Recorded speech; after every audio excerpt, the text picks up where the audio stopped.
transportation revolution is underway in Europe. Leaders banning cars in city centers in an effort to ease traffic and curb greenhouse emissions. Amsterdam, Copenhagen, Paris, all drastically reducing the number of vehicles on the streets in exchange for bicycles and walking paths. The trend beginning in Spain's Pontevedra in 1999, when cars were banned in most of the city, a move that reduced air pollution by nearly 70%. Over 20 years later, and similar low-emission zones are on the rise, increasing by 40% in Europe since the start of the COVID pandemic. But some countries are having a hard time implementing such policies, while others are challenging the premise of the idea altogether.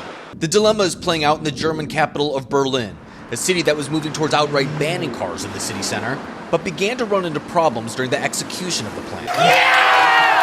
The Christian Democrat Party controls Berlin for the first time in over 2 decades, largely due to its opposition to emission-free zones. It ran on a platform of walking back what it described as unfair mobility restrictions for citizens, and is quickly acting on its campaign promise.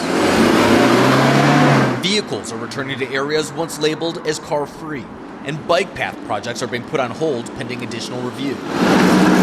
It's a blatant rebuke to newly implemented climate-friendly policies, with voters rejecting the architects in a February election, and conservative leaders giving the people the power to address the issue themselves. It's an approach gaining popularity across Europe, most recently being applied on a larger scale in the United Kingdom.